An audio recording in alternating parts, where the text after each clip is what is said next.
Welcome back to the GSMC Baseball Podcast, brought to you by the GSMC Sports Network. I'm your host, Sam Menzie, and we have a great show for you today. The first topic we'll be covering is about the spring breakout games and a recap of what's going on there.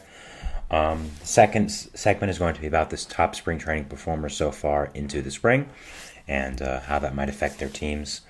Third segment will be putting MLB teams into tiers and where each MLB team ranks within themselves going into the year. And finally, we'll be talking about just some general news stories and news around the league. But before we do that, I would like to ask you to please like and follow the show. We do get a number of questions from viewers, so to ensure that your question does get read on the air, please use the link gsmcpodcast.net. It really does help the show. It really does mean a lot, so thank you so much for that. And let's get straight into the first segment. So the first segment we will be talking about today is obviously the one I just talked about, which is going to be about the spring breakout games for MLB. Now, the spring breakout games are a new thing in baseball.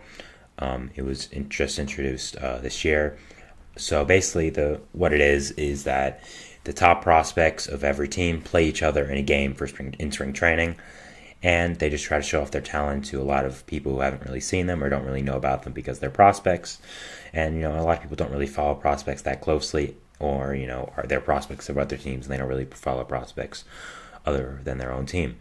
So personally, I think this is a great idea. I always thought it was. When they first introduced it, I was like, sounds great. Sounds like a pretty great idea to market players. I feel like prospects aren't as big of a part of MLB as they should be.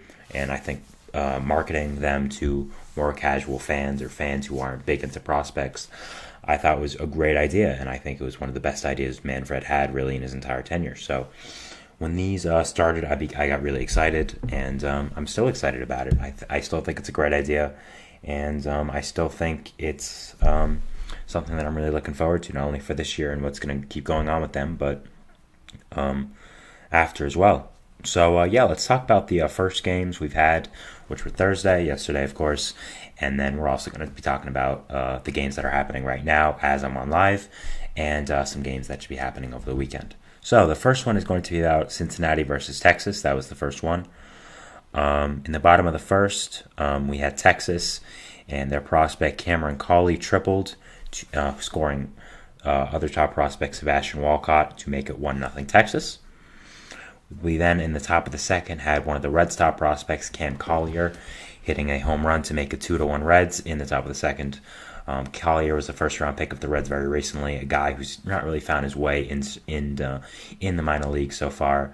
So it's nice to see him succeeding in this breakout game and against other prospects. And he was a guy who was really high of coming out of the draft, so I'm hoping that he can become a really good player and kind of get his stock back up to where it should be.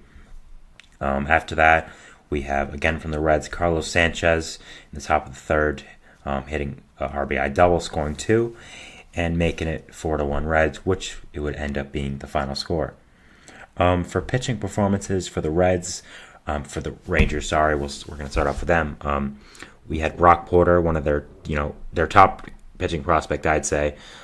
He went 1 inning, only gave up 1 hit, only 1 walk, and struck out 2, no runs. So that was really the big one for the Rangers. He had a nice outing. Guy we thought could potentially be traded in the Dylan Cease trade, and he's still there, obviously. So a guy I'm really high on for the future. I think a lot of Rangers fans are looking forward to him. So good job by him to keep it going and perform against these top prospects.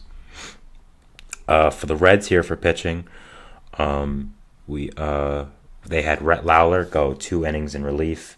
2 innings in relief for the Reds, giving up no runs and no hits.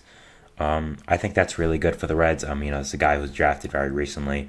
A guy I think is going to be a top pitching prospect in that organization very, very soon, and I think is going to make big impact in the MLB fairly soon, fairly recent.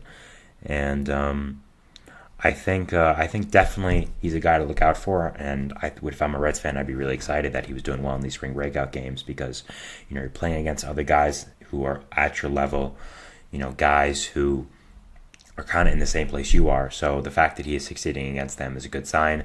Again, same with Brock Porter of the Rangers as well. So anytime you can be good in these games, I think is a really good thing. After that, we have Orioles Rangers, which was yesterday. Obviously, a big one because both teams are doing well in spring training. Both teams have arguably the top two prospects in baseball, which we'll talk about, of course. But first, let's go to the scoring. So, Jack Brannigan of the Pirates hit a sacrifice fly in the bottom of the first to score a run, making it 1-0 Pittsburgh. After that, we had Orioles prospect Judd Fabian, who was part of that young hitting core. One of the top guys there as well. So another guy who has been shining through. He also had a sacrifice fly to tie the game up 1-1. After that, a balk actually was scored from Garrett Forrester. He scored on that to make it 2-1 Pirates. And Mitch Jebb hit a sacrifice fly to make it 3-1 Pirates, where it would stay. And that was it for scoring with that game.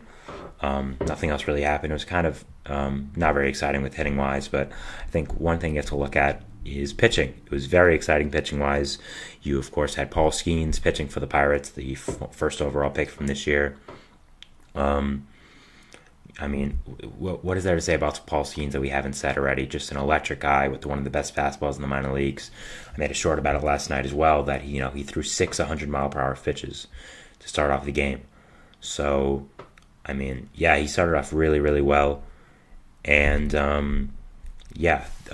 if you're a Pirates fan, you have to be so excited about this guy.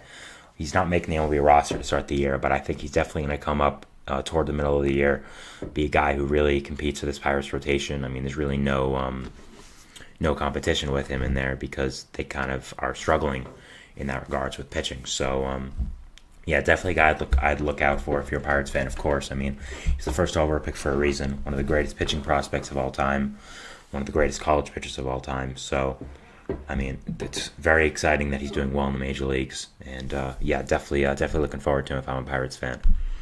Other than that, we have the Orioles also pitching.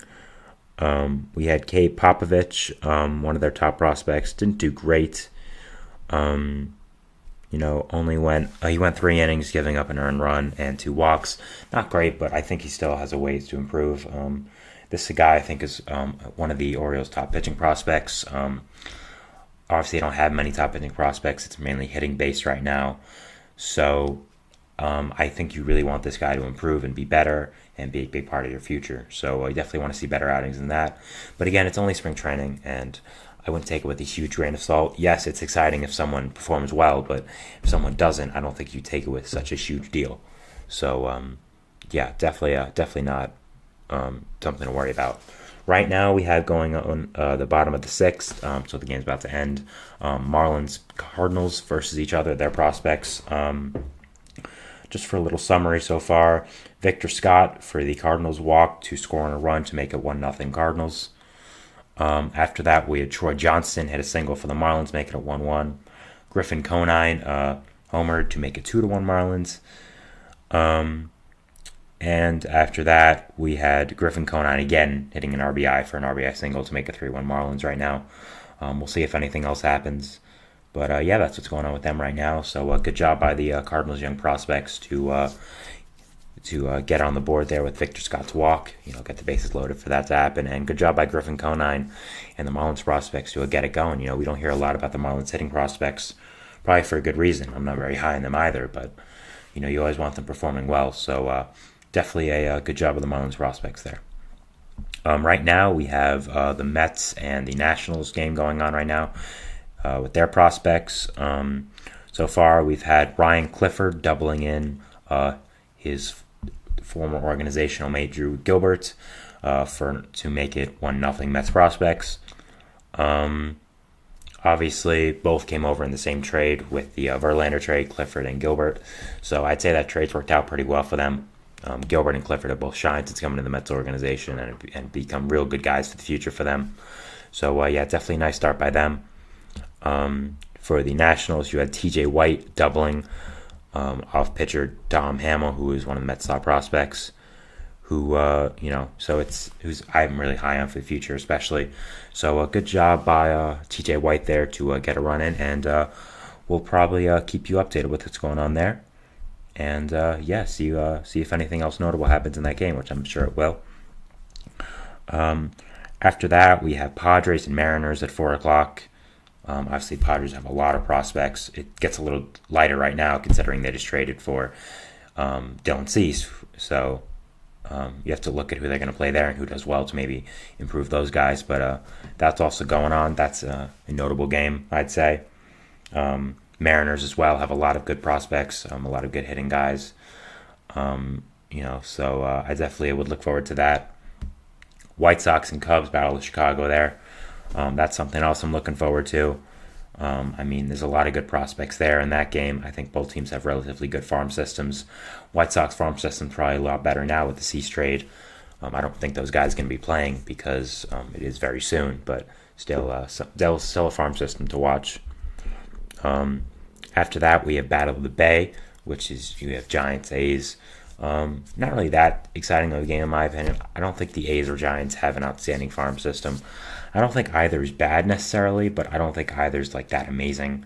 So it's not something that's going to be totally up to my watching, but I don't think it's bad. Other than that, we have, let's see here. We have Mariners, Angels. That is also going on here. So definitely something to watch there. Hold on, sorry, my link there cut out a little bit, so I'm going to go on a different thing. But yeah, all these games are definitely really exciting in my opinion. Even the ones with the farm systems aren't that great. I'm still definitely going to watch them. So I think they're really exciting. Ignore what I said about Seattle and Los Angeles, by the way. That was wrong. I read that wrong. My apology. But, you have, the games I told you about. Chicago, versus each other. The Bay versus each other. San Francisco, Oakland. You also have some games tomorrow, which I'm going to talk about most likely on the Monday show. We have a good amount of prospects facing each other. We have Atlanta, Boston. Two teams I think have okay farm systems, not that great. Actually, I would say Boston has a better farm system, actually. In a lot of ways, I think they have a lot of good guys like Cedeno Rafael, Kyle Teo, Marcelo Mayer. So those are guys I really like in their system. Braves aren't that good, but they're not. It's not horrible. They always find a way to make kind of mediocre guys become really good prospects. So definitely a nice game there. Philly, Detroit, kind of mediocre farm systems there. No one too notable to talk about. After that, you have New York, Toronto. Obviously, a lot of good prospects there. I'd say Toronto has a lot of good ones. New York definitely has a lot of good ones. So that's someone to watch. Tampa and Minnesota. Both have good prospects in their organization, I'd say. Both are pretty good. Nothing too notable there.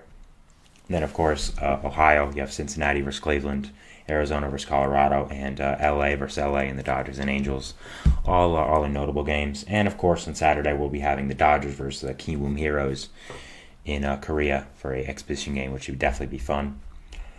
We got a lot of these prospect games going on over the weekend. I'm definitely going to talk about them on the Monday show, assuming no crazy breaking news happens that day. So definitely going to be watching, and definitely we'll talk about it then. And I'm super excited to see what goes on with these prospects here. So we're going to take a break here, but after that, we're going to go to our second segment, which is going to be about the top spring performers so far. These are guys that have obviously done really well in the spring, and they maybe have a chance to make the roster now when they might not have had a great chance before. So definitely excited to talk about these guys and what's going on with them. So we'll talk to you after that. So thanks. I feel like I'm losing my mind. Is everybody in the world blind? Please, Lord, give me a sign, a sign. I feel like I'm losing my mind. Is everybody in the world blind? Please, Lord, give me a sign, a sign. I wanna be the greatest. Everybody on the fake shit. I look around and feel like everybody is the fakest. I make this every day and I'm impatient, hoping one day I blow up from the basement. Statement, the top is so vacant. I don't hear shit that I think is amazing. Waiting for my day when I'm playing sold out shows for 1,000 faces. Hey, give me that crown, get in my way and to be put down. It ain't your place, all this my town. If I want that shit, then I'll get it right now. I'm losing it, the noose it fits. I'm losing shit, a stupid myth. You choose to live or choose to dip. You choose to fight or lose your grip and lose a gift. I feel like I'm losing my mind. Is everybody in the world blind? Please, Lord, give me a sign, a sign. I feel like I'm losing my mind. Is everybody in the world blind? All right, we are back here on the GSMC Baseball Podcast, bringing you our second segment. But before we go back to that, I would like to ask you again to please like and follow the show. Subscribe if you can, donate if you can, gsmcpodcast.net. It really does help the show. Really does mean a lot. Really helps everyone here. You know, not just me, but all the great content creators on this channel, on this network. So, yeah, definitely something I would appreciate. But always, anyways, thank you for enjoying the content. And let's get back here to our second segment here of the show. And that is going to be about spring training, which I guess we've talked about in the first segment. Kind of different because it was kind of an iteration of spring training, you could say, with it being the spring breakout games. But this is the top spring training performers so far, in my opinion. It's around 10 guys, just guys that I thought deserves to notice about how well they were performing in spring training. And that, you know, they might have forced their way onto a roster, you know, and they might have not had a spot before.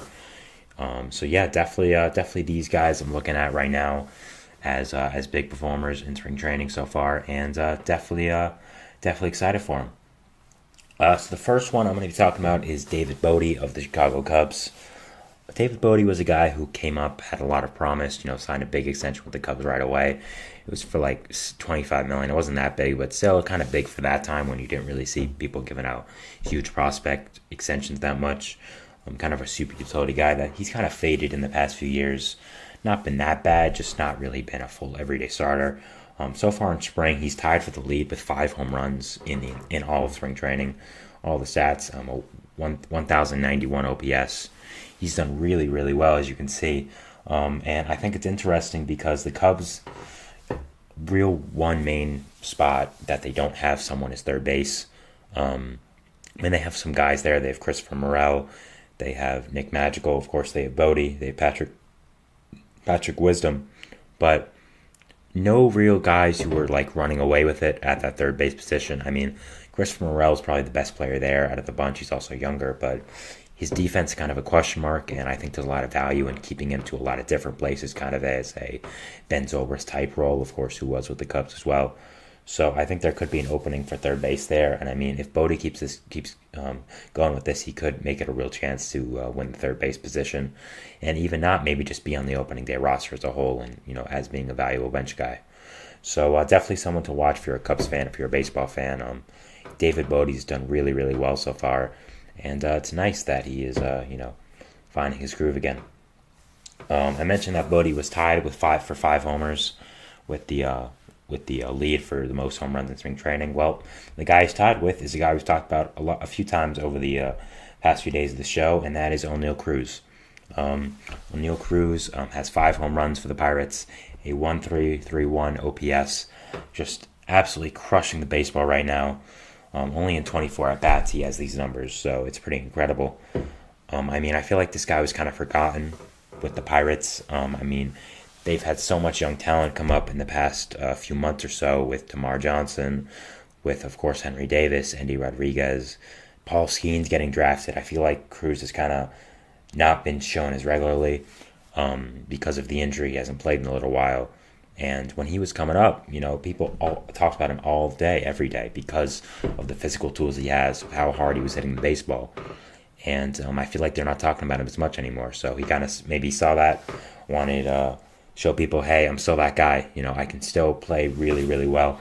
I can still be, you know, a big positive to this Pirates team, and a guy that's going to be extremely valuable. And I think he's shown that so far. I mean, these numbers are pretty incredible. So really excited for him, and really happy that he's crushing baseballs again, playing super well for the Pirates. And I definitely say he's going to be their opening day shortstop and a franchise guy. I mean, they already have a lot of franchise guys locked down here in Brian Reynolds, Brian Hayes, Mitch Keller, all got big extensions. And I think it's possible O'Neal Cruz could be that guy as well in the next coming month or so. If he continues crushing baseballs like this, if he continues playing really, really well. So, definitely someone to watch. And he's always fun to watch when he's at the plate and performing well. After that, we have a surprising one, really. Miguel Andujar of the Oakland A's. Miguel Andujar has 4 home runs in spring, has a 1.237 OPS, has performed really, really well. I mean, this is a guy who was a Rookie of the Year runner-up to Shohei Ohtani. Had a lot of promise coming up. Of course, again, almost won Rookie of the Year, and then kind of faded. There was always questions about his defense, but I think a lot of people are like, okay, we can live with that if he keeps hitting the baseball the way he has, being as good as he has been with third base, and he kind of faded out with hitting as well. Again, he was great in his first year, but after that, he didn't really perform up to standards again. Kind of was up and down in the big leagues, requested a trade from the Yankees a few times. Got traded finally to the Pirates and performed well there. Signed a minor league contract with the A's, and has done really, really well in spring. I mean, again, you saw the numbers, you saw what he was doing, and I think he's kind of showing himself maybe that he wants to be known as a guy again. I think he's easily going to make their opening day roster right now. I think it's not that hard to make their opening day roster because it's the A's, but at the same time, it's still a great comeback, and I'm really excited to watch it. I think he could definitely become maybe the Brent Rooker of this year. Obviously, Brent Rooker was a guy who kind of floated around from team to team, didn't really have a home, wasn't really that good, and then crushed it with the A's last year and became a big-time trade candidate. Obviously didn't get traded, but I think if he can do what he did last year again, I think he could definitely be a huge trade candidate. But I'm definitely excited for Andujar, and definitely really interested to see where his career goes from this. He's obviously performing really, really well. So definitely super fun storyline to talk about, and something super exciting if you're an A's fan, which doesn't really happen much, considering what your franchise has happened in a few years. So hopefully he can become a big time guy with the A's, or if not, gets traded for some good prospects. So I think that's your real big hope if you're an A's fan. After that, at the top of the OPS leaderboard for spring training, this is also being qualified. So it's my guy Wyatt Langford. I mean, I've talked about this guy so much in the pod. This is probably like my 6th or 7th time. There's probably more than that, but yeah, this guy's a beast. Drafted top 5 from Florida. Was absolutely incredible with them. Got drafted by the Rangers, who then won the World Series. So you're adding a top 5 prospect to a World Series offense. It's pretty incredible. And 124 OPS in, a significant amount of at bats here. 36 at bats, that's a lot. So it's showing he's not a fluke. Fluke, 5 home runs, 14 RBIs, almost hitting 400. He's just doing so incredible. I think it's a real chance he makes the opening day roster after being a top 5 pick just in last year's draft. And he's someone to really watch in the season, really see what happens with him. And definitely super excited to watch him now in the future and just how his career progresses. And I think with a lot of injuries to the pitching staff, the Rangers are going to have to rely on their offense a lot more. And I think Wyatt Langford's going to be a guy to take them places that they want to go after last year's incredible run. We're going to talk about another Oakland A here. Wow, this is the most I've talked about the A's probably the entire time I've had the show. We're talking about Zach Eloff. He has a 1.209 OPS so far with the A's in spring training, 4 home runs, also almost hitting 400. This is a guy that has done really well in a small sample size in his career. Last year was his first year. Had an 841 OPS, 270 at bats, middle infielder. I think he's trying to become part of that young A's core for however long they are the A's and play in Oakland. I think the A's are just looking for some people to build around right now, and I definitely think Gelof can become one of those guys if it continues playing this way. I mean, again, he's been incredible, and spring training's been no different right now. So, definitely a guy with my eyes on in Zach Gelof. Done really, really well, and I think he's gonna continue becoming great, and becoming a big part of this A's team. After that, we have Luis Matos of the San Francisco Giants. Another guy that is young, a lot to prove with the Giants. Was a rookie last year. Didn't perform very well.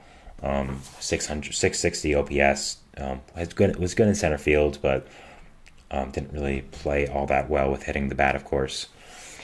Obviously, he's doing great in spring training now. I mean, 3 home runs, 113 OPS. 1.113, I should say, sorry. Has really crushed the ball, has really shown a lot with his hitting tool, maybe developing over the offseason. So I think this could be a guy that fights for a starting spot in the Giants outfield. Obviously, it is kind of full there with Jung-Hoo Lee, Mike Yastrzemski, Mark Conforto, Horace Soler Manning DH, but I know Conforto's been mentioned in trade rumors, so I don't know if the Giants are too attached to him. So I mean, if Matos can win a job, I don't think that's impossible that he could potentially win the job in the outfield.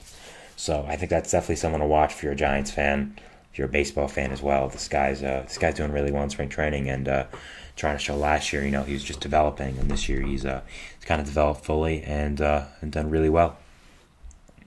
After that, we have a guy I've also talked about a lot in this podcast, James Wood. I mean, just a monster of a human being. This guy is 6'6", 234, 21 years old, one of the top prospects of baseball, has been one of the top prospects in baseball for a long time now, was one of the big parts of the original Juan Soto trade from Washington to San Diego. And yeah, it's just been crushing the baseball. 3 home runs, 3 stolen bases, 5 RBIs, 1.106 OPS. Just done really incredible so far, and definitely got to watch and put on your radar if you're a baseball fan with how good he can be in the future. I think this is a guy that has a lot of potential, and is going to be a big part of the Nationals' future, and I think is already showing that with his with the way he's performed this spring training with the Nationals. After that, we have another San Francisco Giants guy here. We have David Villar, a middle infielder. He's 27, so he's on the older side. Never really had a good MLB season, but he's done really well this spring. 30 at-bats, 2 home runs, 1.055 OPS. I mean, that's really solid numbers there. Again, this is a guy that I think could be going for a top bench spot on the Giants roster. Middle infielder, has some versatility a little bit. So, he's done really, really well. And if you're a Giants fan, you should be super excited with that. So another guy I think has gone under the radar, and he's going to fight for a spot. One more guy I wanted to talk about here is Lawrence Butler of the A's, another A's guy. Good for them for finally having some people up there. 33 at-bats. He has no home runs, actually, but he's hitting .424. Has a 1.019 OPS, 1.019 OPS to get it right. He's stolen base. Another guy who's big guy, 6'3", 210. Came up a little bit last year, was not very good, but I think has a lot of tools to be just a great guy with the A's in the future. He's very athletic, has raw talent, raw ability, and another guy you want to look forward to as an A's fan. A guy who, has done really well this spring, and a guy I think can continue going with that and becoming a really good player. So, definitely a guy I'd look forward to watching, and definitely a guy I would have my eyes on. Those are the guys I want to talk about for top spring training performers so far. It was, a few different guys. That was, those are some guys I'd watch in spring training, and I watch what they're doing so far, and really excited for what they have done and what they can do in the future. We're going to go on to our second break of the show here, but before we do that, we're going to talk about our third segment, which is going to be about MLB teams, and I kind of put them into a tier list a little bit. I've done a lot of power rankings, but I wanted to do something more with like groups of teams and just talk about that as a whole, not splitting it into leagues. So this is something that interested me, and we'll talk about it after the break. So thanks.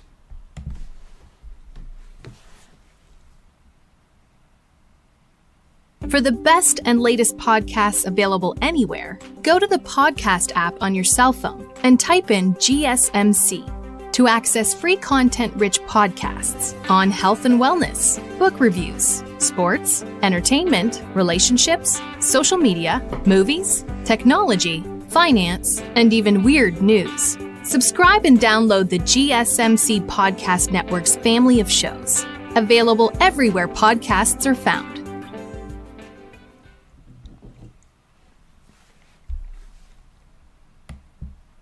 All right, we are back here on the GSMC Baseball Podcast, bringing you our third segment, and it's going to be about what I talked about before the break here, which is going to be about MLB teams and putting them into tiers a little bit. So I've done some power rankings on here before, but I've never really talked about it with leagues and kind of putting those two together. So yeah, I definitely wanted to do that here. And just talk about teams and what they're grouped in with, who they're grouped in with. So yeah, we have right here 5 tiers. We have elite, we have really good, we have and we have bad. So yeah, I just want to talk about these teams, why I put them there, and how I think they can get better maybe, and yeah, just about the tier in general. So we're gonna go from worst to best. So worst obviously is bad. I have 4 teams in this category. These are just teams that I think are really bad. I mean, they might be good in the future, but as of right now, they are not good. I think the 4 teams are pretty obvious here. It's going to be the White Sox, the A's, the Nationals, and the Rockies. Now, I think all 4 of these teams are clearly rebuilding. Some of them might have a more clear future than the others. But I think all these teams don't really have redeeming qualities. I think they're all really, really bad. I don't think they are going to be competing whatsoever at all. And I think they're clearly rebuilding. The one team I would kind of single out here is the Nationals. I think the A's, White Sox, and Rockies are just plain old bad. Like, I don't think there's any redeeming qualities about their teams this year. And I don't think there's any chance they're good whatsoever. The Nationals, I kind of don't think that with. I think there's a possibility they could not be that horrible this year. As I talked about before, they have a lot of young talent. I mean, I talked about them last segment with James Wood. You have C.J. Abrams ready up there, Mackenzie Gore. You have C.J. Abrams. I just talked about him, sorry. You have Robert Hassel as a guy who can come up as well. You have a lot of good prospects. You have Brady House. You have a lot of good prospects here. Dylan Cruz, you also just drafted. It's going to be a big part. So you have a lot of good prospects here as a Nationals fan. So I wouldn't be too worried about them. I think they're going to be pretty good next year, to be honest with you.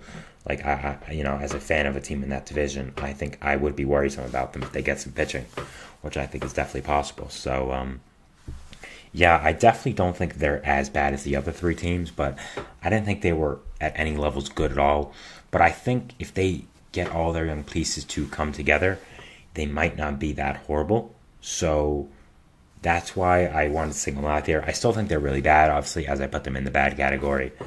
But I don't think they're as bad as the other teams, if that makes sense. I think they're kind of a different kind of bad. I'm also learning I misspelled performers for the last segment, the little thing on screen. So that was my fault. I apologize about that. Not great. Keeping going here with the tier lists. We have what I call the tier. They're just They're okay. Like, they're just fine. I mean, we have the Red Sox, we have the Guardians, we have the Angels, the Marlins, the Cardinals, the Pirates, and the Brewers. These are teams I don't think are bad that they deserve to be in that category, but I don't think they're in the above tier, which is good either. So I kind of put them in this because I think, they're just really mediocre, Like, I think that's just what it is, that's why they're here. All these teams aren't so bad as to where they're blatantly tanking and that there's no chance of them being good. But they're also not good in any way either. That's the thing. The Red Sox, they have no redeeming qualities about them. They're just there. Same with the Guardians. I don't know what's going on with the Guardians. they kind of have pitching but no hitting, and their pitching's getting injured as well, and it's even not that great to begin with. Angels, I don't really know what they are. They have a nice young core to build around, but you lost Ohtani, so that's obviously a huge loss when you lose the best player in baseball, I'd say. Marlins have some pitching, but it's all hurt, and their hitting's not that great either. And the Cardinals, Brewers, and Pirates, yes, there's 3 teams in the NL Central. I wanted to put them together. All these teams, again, aren't bad. It's just I don't think they're that good. I mean, it's 3 teams in one division, which wanted to talk about them together. I mean, the Cardinals have no pitching. I've talked about this so many times, but their hitting core is great. They just have no one to pitch. Pirates, kind of the same thing, but their hitting core isn't to the level of the Cardinals, and their pitching core is pretty bad, though, as well. So I definitely say they're on par with that. It's just they're a young team. They have a lot of younger guys who could potentially come up. So, that's why they're in the S tier. They're not bad, but they're definitely not good. And same with the Brewers. After trading Burns, losing Woodruff for the full year, trading Canna, their team is kind of just mediocre for the first time in a while, and I think they'll be good next year. I think they're building towards something, but I definitely don't think they're good right now, and that they're going to be a contender. The third tier we have here is good. These are teams, again, I think are good, but not great, and are kind of in the mid-tier of the playoffs right now. It's kind of definitely fighting for a spot.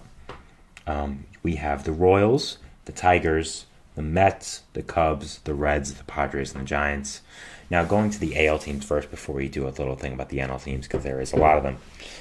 The Royals and the Tigers here, I thought both, obviously both are AL Central teams. I thought both made pretty good moves this offseason. The Tigers adding a lot to that bullpen, getting Jack Flaherty, getting Mark Canha, I thought were really, really solid moves. But I still don't think they're that good. Sorry, I don't think they're that great. I don't think they're a true contender. But I wanted to give them some credit for trying, for making these moves that I did enjoy. And I think they're good. I think their pitching staff has a lot of young pieces there that are very intriguing. You have, of course, Tarek Skubal.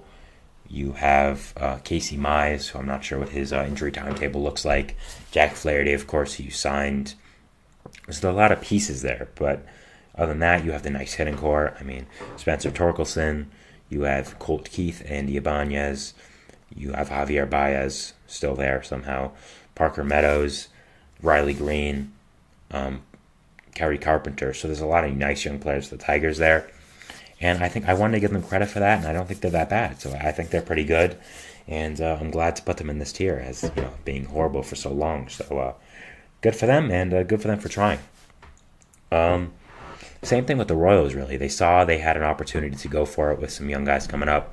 They hadn't been good in a while, and they wanted their rebuild to be over, so they went for it, signing a lot of good players.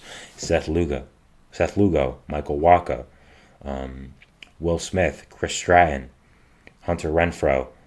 A lot of good guys there. Just solid guys that can help you build around this team. So I'd be really excited if I was a Royals fan for the season, kind of putting it all together. Your obvious face of the franchise isn't Bobby Witt, who you extended. So, definitely a exciting season for Royals fans, which is not something I expected to say a while back. But, definitely good for them. After that, we have NL teams. I've talked about them yesterday a lot with the Dylan Cease segment, because the Padres are here, of course. Which is the Mets, Cubs, Reds, Padres, Giants. All these teams I think are good, but I don't think they're with the tiers of the top 4 teams in the NL, who I think are definite playoff locks. The Royals and the I think it's the Cubs and the Cubs and the Reds versus each other to win the NL Central. Whoever wins that will get the 3 seed, and then the other team will fight for the 6 seed with the teams like the Padres, the Giants, the Mets. So, all teams that are good but aren't amazing and aren't playoff locks and are going to be on the edge of the playoffs looking in. So, that's why I wanted to put them in this tier. And that's really it. They're kind of just mediocre. They're good, but they're not. They're good, but they're not great, and they're not bad. So that's why they're in this tier list. It's, again, the same with these 7 teams: the Royals, Tigers, Mets, Cubs, Reds, Padres, Giants. I think the Padres are a little bit ahead of all these teams here after the Cease trade. I did really love it for them. So, take that into consideration as well. But I don't think they're too ahead to kind of be so far in front of everyone else, if you get what I mean. We have the really good tier, which is teams that I think are very, very good, but aren't elite, aren't at the top of the entire league. Which I only have 5 teams there, so it's not too much, not too much teams there anyway. So again, these teams I think are most likely playoff locks, but aren't that great. So first we have the NL teams, which is the obvious Phillies and Diamondbacks. I think these are the most obvious teams of really good teams. I don't think they're up to the level on paper of the Braves and the Dodgers. To be fair, both these teams beat the Braves and the Dodgers, as the Braves and the Dodgers haven't shown in the past that they are really suited for the playoffs. But I think on paper and as regular season teams, which we are talking about, the Phillies and the Diamondbacks are the teams that you should be looking to as really good teams, as not necessarily playoff locks, but just really, really good teams that can win a championship, but aren't on the tier level of an elite team right now. And they're still amazing, still really high in them, but they're not high in the tier. After that, we have for the AL 4 teams. I wanted to go Rays, Blue Jays, Twins, Mariners, Rangers. 5 teams, actually, sorry. Yeah, I think all these teams are really good. The thing is that they all can't make it, obviously, because there's not 5 wild card spots. You have the 2, you have the 3. So, I think when you look at that, you have, obviously, we know what teams are going to be the elite now. You have AL West, I would say, is a lock to go to the Astros unless something crazy happens. You have the AL Central, whatever team's going to win that, which I think will be the Twins. So they're kind of a lock, I'd say. And then AL East, you have Orioles, Yankees. Then in wild card, you have most likely Orioles/Yankees in the first wild card. And then, you have these 4 teams battling out for 2 spots. You have the Rays, you have the Blue Jays, you have the Mariners, you have the Rangers. And then you have the Royals and Tigers, who I have below that, as teams that could potentially go above them if everything works out. So it's all very interesting to see what happens. I think all these teams are very good, but not up to the elite tier yet because of whatever reason. I was debating putting the Rangers here, but I ended up putting them here just for the benefit of the doubt because they are the World Series champions. I wanted to show some respect to them. I still think they have a lot of work to do with their pitching staff, but I think their hitting core is just too great for me not to put them in this kind of tier, and the fact they've shown they can win. So that's why I put them there. But everyone else here, again, I still think is a really... Ooh, sorry about that. That was loud. I apologize for that. I think every team here is really good, and I think they're all definitely going to be in the playoff race for a long time and have a really good chance of making it. After that, we have the elite teams, which, you figured out by now. Orioles, Yankees, Astros in the AL, and Braves and Dodgers in the NL. These are teams that I think are absolute playoff locks unless something crazy happens.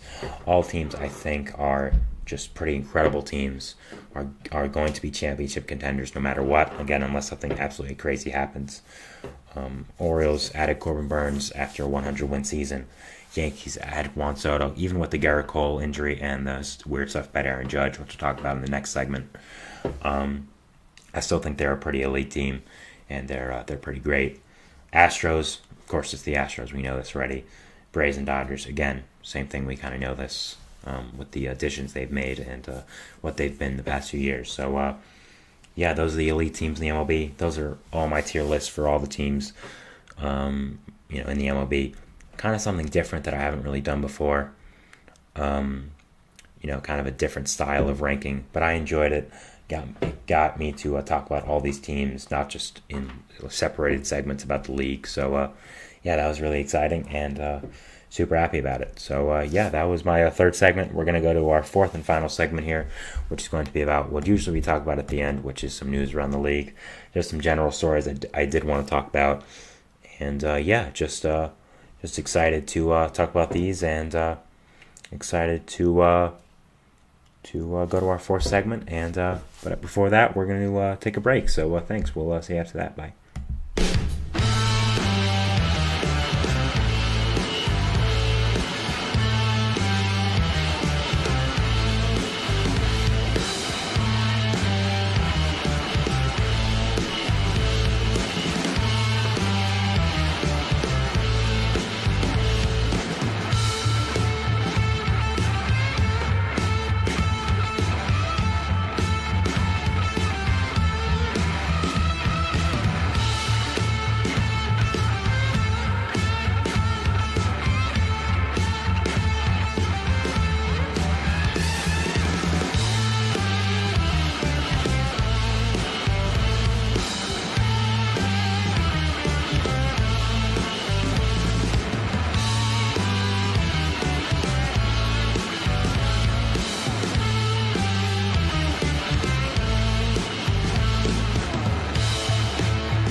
All right, we're back here on the GSMC Baseball Podcast, bringing you our fourth and final segment of the show today, which is going to be about some general news stories around the league, just some minor stories I want to talk about, some stuff I thought was interesting and notable to mention around the league. So yeah, let's get into it. So the first one we have here is the Pirates. We don't really talk about the Pirates much, so it's nice to get them on the board here. According to some reports, they are showing some interest in Tommy Pham, the free agent outfielder. We knew about Pham having interest from some other teams like the Padres and the Diamondbacks, of course, who he was with last year. But we haven't really heard the Pirates.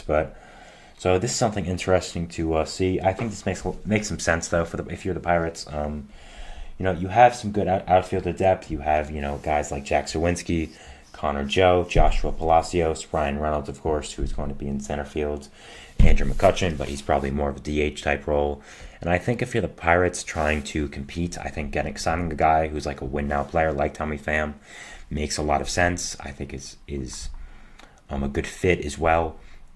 Obviously, Pham was really good with the Mets and the Diamondbacks last year. Kind of had a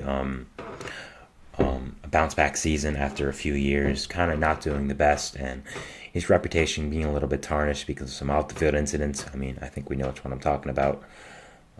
Might involve a certain left-handed outfielder on the Giants in fantasy football, if you know what I mean. But yeah, definitely would be a good fit in my opinion with the Pirates and Pham. I think he'd bring a lot of edge to that young team, bring a lot of leadership in the clubhouse as well. A guy who knows how to win. I mean, he made the World Series last year, so I definitely think he knows what he's talking about. And after that, I think it'll be a good baseball fit. I think it'll bring some more legitimacy to that lineup, some more depth to that outfield, which I think you could desperately need. I don't think Pirates need Tommy Pham, but I definitely think it's a good fit, and I definitely think it makes sense they are showing interest in him. And I think it would be a good fit if it were to happen. Danny Jansen is going to miss a couple of weeks with a fracture in his wrist. Some reports came out about that. Obviously, Jansen is the top backup for the Blue Jays. Blue Jays have had a lot of great catching talent over the past few years. I mean, that's what prompted them to trade Gabriel Moreno to the Diamondbacks, who obviously became a postseason hero with them, hitting 3 home runs against Lance Lynn in one at-bat, and obviously being one of the big reasons they went to the World Series and is going to be a big part of their future. I mean, you have Alejandro Kirk being the main starter, but Jansen also splits a lot of time with him. I mean, you always have to have 2 pretty good catchers in baseball because catchers have so much stress on their knees and, are kind of always tired and need a lot of days off. I don't think if you're a catcher you can play more than 3 days straight. So it makes sense to always have two good catchers, and Danny Jansen has always been very valuable in that role for the Blue Jays. I think he definitely could be a starting catcher for our team, and the fact that the Blue Jays have him as their backup is really good. But obviously he's going to be out for a few weeks. Well, we're not sure when he'll be back in regard to his schedule because this is spring training. We're not sure, what's going to happen with his timeline going into the regular season. But even so, they have some depth behind him. Former Rockies catcher Brian Serven is there as a fine backup. So it's not a huge deal, again, because you have that depth at catcher if you are the Blue Jays. So not a huge deal here, but still something notable I want to talk about because Jansen's a good player and he got hurt for a little bit. And it's definitely not a positive for the Blue Jays, but not the end of the world, I'd say, either anyways. The Reds, they signed Justin Wilson to a minor league contract. Justin Wilson was a guy we talked about a few times now. Obviously opted out of his contract with the Dodgers. Was a minor league contract. He's a fine lefty reliever, a fine veteran guy. Has had some good seasons in the past with the Mets. Was okay with the Yankees, from other teams as well in his past. Definitely a nice, valuable depth piece by the Reds here. They've added some nice pieces to their bullpen this offseason. Specifically a guy, I think Brent Suter was a really nice pickup for them. And again, I've said it a few times, but you can never have enough left-handed depth for your relievers. Loogies, which is left-handed only guys out of the bullpen, are kind of extinct nowadays. But I think bringing in other kind of lefty relievers for depth is always a good decision. And I think for a young team like this, bringing in Justin Wilson's a good idea for the Reds, and is a good depth move overall. The Cardinals are extending manager Oliver Marmol to the 2026 season. His contract was set to expire this year, and they obviously like what he was doing there, so they extended him. This one's a little perplexing to me, but I don't think it's too crazy. I don't think he's a bad manager, but I don't think he's too extraordinary anyways. To be fair, they haven't really given him a full chance. I mean, both the years he's been there, the pitching was pretty bad. I mean, the first year they made the playoffs, yes, but they got embarrassed. So it's not like he's dealt the greatest hand. And last year their pitching was awful as well. This year their pitching's pretty bad as well. So again, not really his fault, but still, I don't know if he was that outstanding as a manager. But again, it's not a huge deal. Their manager before him as well, Mike Schopp, wasn't that great as well, but he's the new manager of the Padres now, and Marmol's replacing him. He's kind of done some questionable things for the team as well, with moving Wilson Contreras off catcher a few months after signing. I'm not entirely sure if that was his full decision or the Cardinals' FO wanted to do it, but still didn't go well in the clubhouse. But I don't think Marmol's a horrible manager. And I guess they want to see more of him. I guess they're saying, okay, 2 years isn't really enough, so we want to see what you can do long term. And obviously, they're not using him as a scapegoat for last season's disappointment, which is good, because it definitely wasn't his fault. I think it was a full organizational thing. So not a horrible move by the Cardinals, but I think there's a lot of better managers than Ollie Marmol out there. But he's not that bad. So it's a fine move by the Cardinals, in my opinion. The Rays are signing Jake Odorizzi to a minor league contract. Odorizzi, of course, was a free agent starting pitcher on the market.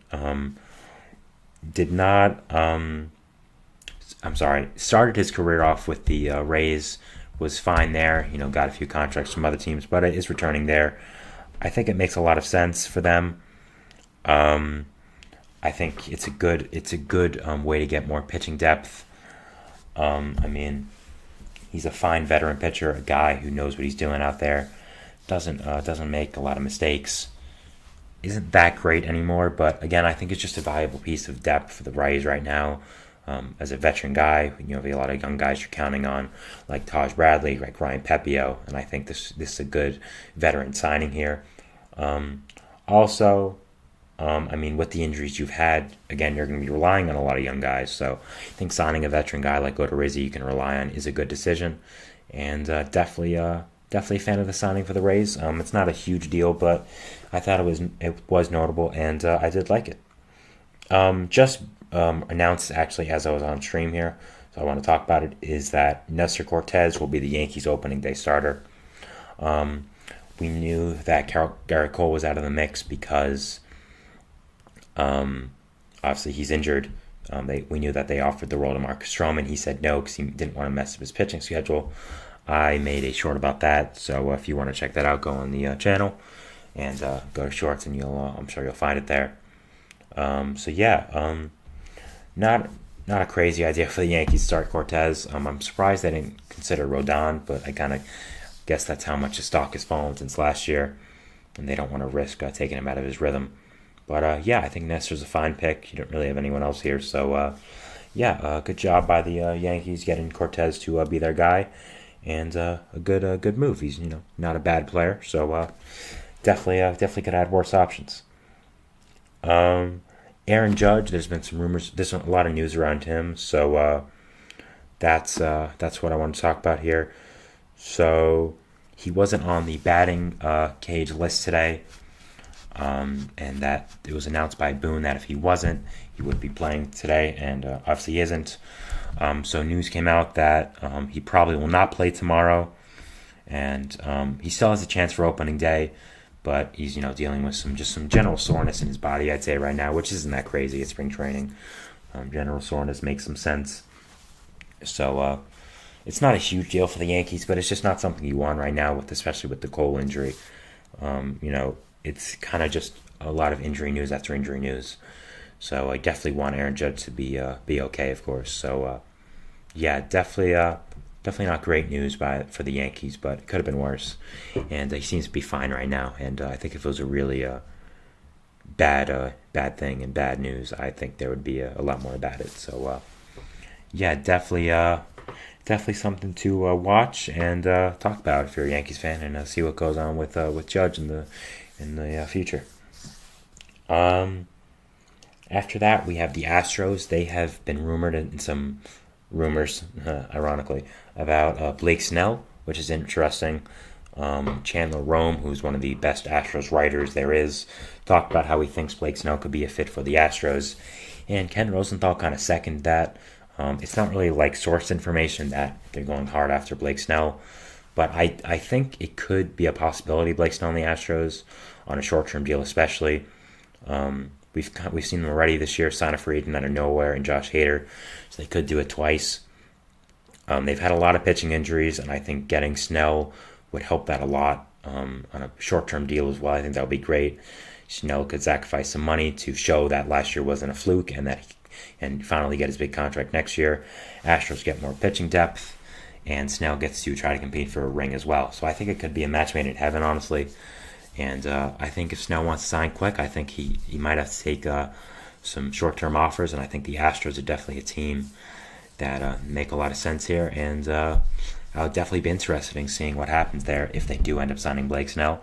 I think it's a pretty great baseball fit, and I would be really, really interested to see if that happens, and I think that would be something really exciting to talk about. So, that's the end of the show here today, guys. That was my final segment 4. I want to thank you so much for watching.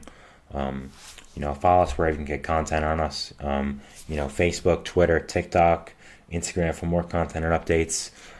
Make sure you subscribe, hit that notification bell, donate as well, do anything you can to support us. It would really mean a lot. So thank you so much for that, guys. I appreciate it. Have a wonderful day, and I'll see you on Monday, and we'll see what happens then. We'll see what there's to talk about. So thanks, and see you later. Bye.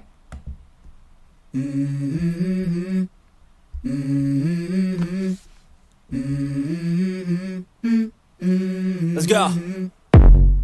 I wake up to a little bit of drool on my pillow, feel like it's gonna be a bad day.